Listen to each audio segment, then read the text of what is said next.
আপনি কি করেন, যত্ন করেন দাঁতগুলো যাতে পড়ে না যায়। সামান্য দাঁত শুল হলে আপনার কি রকম লাগে? যে শরীরে রক্ত প্রবাহের কারণে আমি বেঁচে আছি, আপনি বেঁচে আছেন, সামান্য যদি ব্লাড প্রেসার বেড়ে যায় তাহলে আমার আপনার কি রকম লাগে? যে দেহের মধ্যে প্রতিনিয়ত সুস্থ থাকতে আমি মিনিটে কত বাতাস বায়ু গ্রহণ করছি, নিঃশ্বাসের মাধ্যমে প্রশ্বাসের মাধ্যমে কত বাতাস ত্যাগ করছি, আপনার আমার সেটাতে কোনো সেন্স নেই। কারো যদি সিওপিডি হয়, ফুসফুস ঠিক মতো কাজ না করলে, যদি শ্বাস নিতে না পারে, হাত যদি ঠিক মতো পাম্প করতে না পারে, হাত বিট যদি ঠিক না থাকে, সামান্য বাতাস নেওয়ার জন্য মানুষ কিরকম ছটফট করে দেখিয়েন তো। এজন্য বলেছেন এই শরীরের মধ্যে বেঁচে থাকলেই, জন্মগ্রহণ করলেই দ্বিতীয় পরিহানি আসবে, এটা হচ্ছে ব্যাধি পরিহানি। আরেকটা পরিহানি আসে, সেটা কি? সেটাকে বলা হচ্ছে ব্যাধি পরিহানি। এই যে মা, আপনারা নিজেরাই বলেছেন, মা কখনো চায়নি তার সন্তানকে বিদায় দিতে।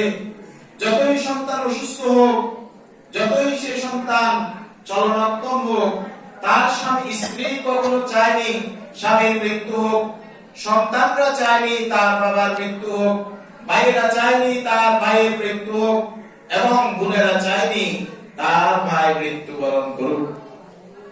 জগতের নিয়মেই স্ত্রী স্বামীকে, স্ত্রীর স্বামীকে বিদায় দিতে হয়, মার পুত্রকে বিদায় দিতে হয়, পুত্রকে মাকে বিদায় দিতে হয়, স্বামী স্ত্রীকে বিদায় দিতে হয়, স্ত্রী স্বামীকে বিদায় দিতে হয়, দাদু ঠাকুমাকে নাতি বিদায় দিতে হয়, নাতিকে দাদু ঠাকুমাকে বিদায় দিতে হয়।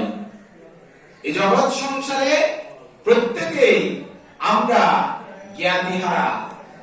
এজন্য দেখবেন কৃষা গৌতমী, সেই কৃষা গৌতমীর একমাত্র সাধনার ধন, সেই সন্তানটা যখন মৃত্যুবরণ করলো, কৃষা গৌতমী সকল যারা সেই সময়ে পবিত্র মানুষ, ধর্মগুরু, আধ্যাত্মিক শক্তিধারী বলে পরিচিত, তাদের কাছে গিয়ে পাগলের মতো প্রলাপ করছেন যে, হে বাবা, হে সন্ন্যাসী, হে ধর্মগুরু, আমার এই সন্তানটাকে একটু বাঁচিয়ে দিন, আমার একমাত্র সন্তান, এই সন্তান না থাকলে আমি আর পৃথিবীতে বেঁচে থেকে লাভ নেই।